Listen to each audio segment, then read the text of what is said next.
टीकाकरण संक्रामक बीमारियों से बच्चों को बचाने के लिए अति आवश्यक है। इसलिए बच्चों को टीका सही समय पर लगवाना अनिवार्य है। टीकाकरण बच्चों के लिए सुरक्षित है, लेकिन कभी-कभी टीकाकरण के पश्चात प्रतिकूल प्रभाव यानी AEFI हो सकते हैं। जैसे कुछ मामूली AEFI हैं, टीका लगने के स्थान पर लालीपन, सूजन और दर्द, हल्का बुखार, चिड़चिड़ापन और अस्वस्थता। कुछ AEFI गंभीर और दुर्लभ होते हैं, इनके लिए हमें तैयार रहना चाहिए। ऐसी ही एक गंभीर प्रतिक्रिया का नाम है एनाफिलैक्सिस। ये कहानी ऐसी ही एक घटना पर रची गई है। कहानी मेडिकल अफसर द्वारा प्राथमिक स्वास्थ्य केंद्र में मासिक समीक्षा की है, जहां डॉक्टर साहिबा लेडी हेल्थ विजिटर और सभी ANM एनाफिलैक्सिस पर चर्चा कर रही हैं। आइए देखते हैं आगे। आज की मासिक समीक्षा शुरू करने से पहले हम रश्मि का अभिनंदन करना चाहते हैं। पिछले हफ्ते रश्मि की सूझबूझ के कारण एनाफिलैक्सिस से एक बच्चे की जान बच गई। सही समय पर एड्रेनालिन इंजेक्शन देने से बच्चे की हालत में जल्द सुधार देखा गया। शाबाश रश्मि। रश्मि, क्या अपना अनुभव हम सभी के साथ साझा नहीं करोगी? क्यों नहीं सुनीता दीदी, बिल्कुल बताऊंगी। तो बताओ रश्मि, उस दिन क्या हुआ?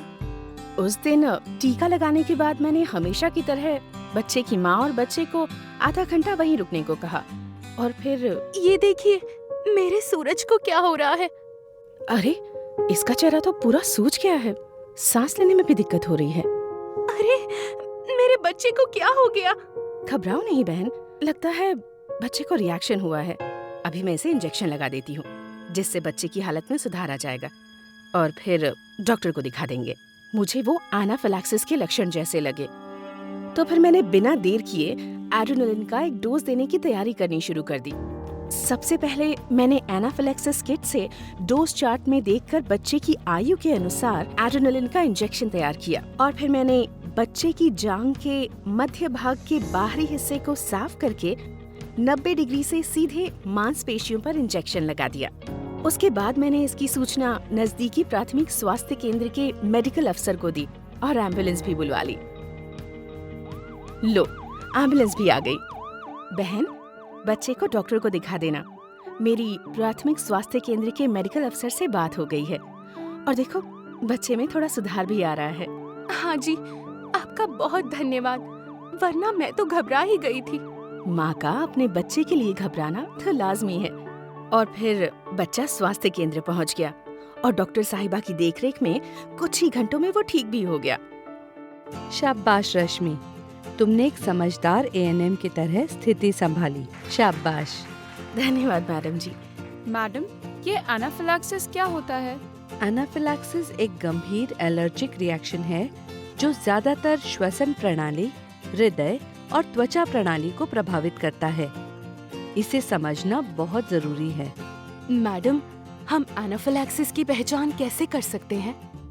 रेनू, एनाफिलैक्सिस के लक्षण टीके के कुछ मिनटों बाद से लेके 1-2 घंटों में देखे जा सकते हैं, और ये तेजी से बढ़ते हैं। इसके लक्षण 3 प्रणालियों में दिखते हैं। पहला, श्वसन प्रणाली, जिसमें सांस लेने में दिक्कत होना, जीभ, होठों, गले के अंदर सूजन आना, सांस लेते समय सीटी की आवाज आना, सांस लेते समय छाती में घुरघुराहट की आवाज आना, जीभ, होंठ, कान आदि नीले पड़ना देखा जाता है। दूसरा, ये हृदय प्रणाली को प्रभावित करता है, जिसके लक्षण हैं दिल की धड़कन तेज होना, ब्लड प्रेशर कम होना, बेहोश होना और चक्कर आना देखा गया है। और तीसरा, त्वचा प्रणाली पर इसके लक्षण दिखते हैं, जैसे शरीर पर खुजली होना, शरीर पर लालीपन होना, शरीर पर लाल चकत्ते होना, सूजन आना, खासकर चेहरे, होंठ, जीभ, पलकों आदि पर। एनाफिलैक्सिस बहुत जल्दी बढ़ता है, इसलिए बच्चे पर निगरानी रखना और उसे तुरंत इलाज मिलना बहुत जरूरी है। तभी तो लाभार्थियों को टीके के बाद 30 मिनट इंतजार करने को कहा जाता है कि अगर कोई लक्षण दिखे तो तुरंत कार्यवाही की जा सके। बिल्कुल सही कहा सुनीता। और इन 3 प्रणालियों में से किसी 2 प्रणालियों में एक एक लक्षण दिखे तो उसे एनाफिलैक्सिस के तौर पर लें और तुरंत बच्चे को आयु अनुसार एड्रेनलिन का एक डोज लगा दें। मैडम जी, एनाफिलैक्सिस होने पर एएनएम की क्या भूमिका रहती है?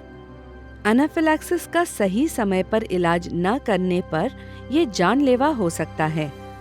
अब इसके लक्षण दिखने पर एएनएम को एड्रेनलिन का एक डोज लगाने की अनुमति है।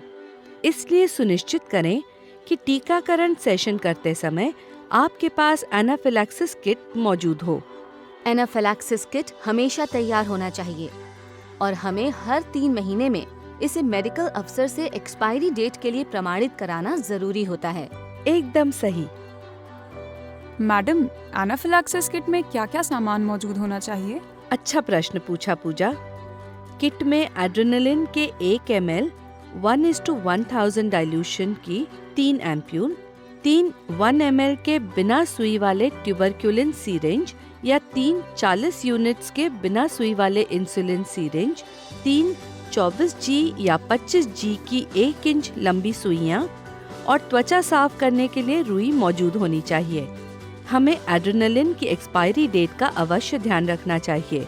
और हाँ, एक जरूरी बात, एड्रेनलिन एपिनेफ्रिन के नाम से भी आता है।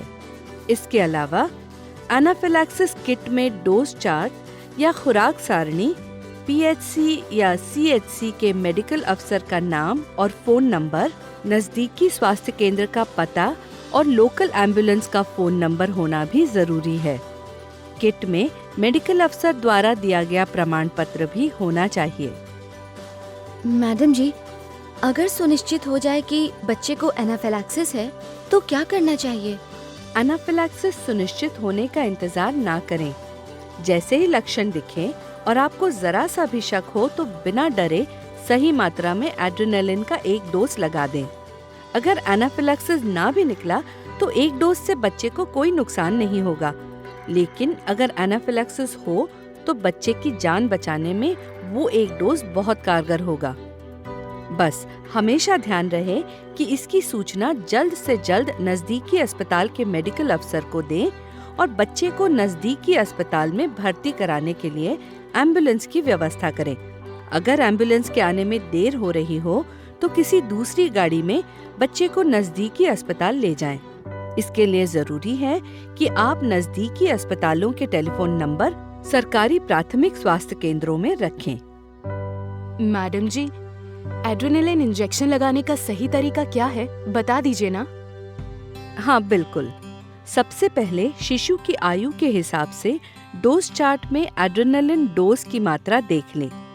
किट में मौजूद ट्यूबरक्यूलिन सीरेंज 1 ml या 40 यूनिट्स के इंसुलिन सीरेंज पर 1 इंच लंबी 24G या 25G की सुई लगा दें। इसके बाद उचित मात्रा में डोज सीरेंज में भर लें।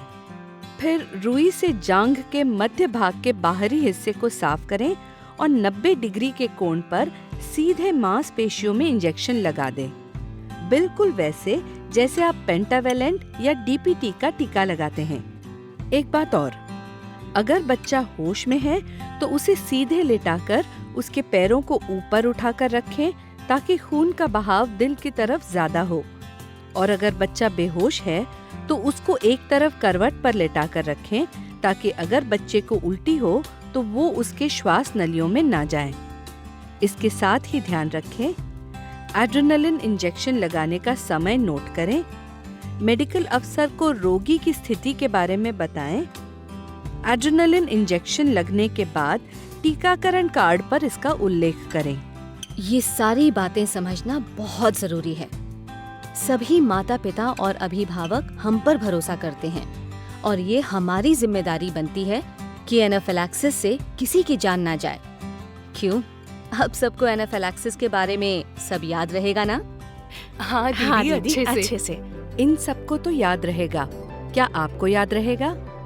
चलिए कुछ जरूरी बातों को फिर से दोहराएं। टीका लगने के बाद बच्चे और अभिभावक को आधा घंटा इंतजार करने को कहें। एनाफिलैक्सिस किट हर टीकाकरण सेशन में मौजूद होना जरूरी है। एनाफिलैक्सिस किट में मौजूद सामान की एक्सपायरी डेट के लिए हर 3 महीनों में मेडिकल अफसर से प्रमाणित कराएं। एनाफिलैक्सिस का जरा सा भी शक होने पर बिना देर किए बच्चे को एड्रेनालिन का एक डोज लगा दें। एड्रेनालिन देने से पहले शीशी पर एक्सपायरी डेट को देख लें। बच्चे को डोज चार्ट में देखकर आयु अनुसार ही एड्रेनालिन का डोज दें। एड्रेनालिन का डोज इंजेक्शन द्वारा जांघ के मध्य भाग के बाहरी हिस्से में सीधे मांसपेशियों में लगाएं। एड्रेनालिन का डोज देने के बाद तुरंत नजदीकी अस्पताल के मेडिकल अफसर को सूचित करें। एड्रेनालिन इंजेक्शन लगने के बाद टीकाकरण कार्ड पर इसका उल्लेख करें और बच्चे को अस्पताल ले जाने के लिए एम्बुलेंस की व्यवस्था करें। याद रखें, एनाफिलैक्सिस की शंका होने पर तुरंत एड्रेनालिन का एक डोज मांसपेशियों में लगाना सुरक्षित है और जान बचाने में कारगर हो सकता है।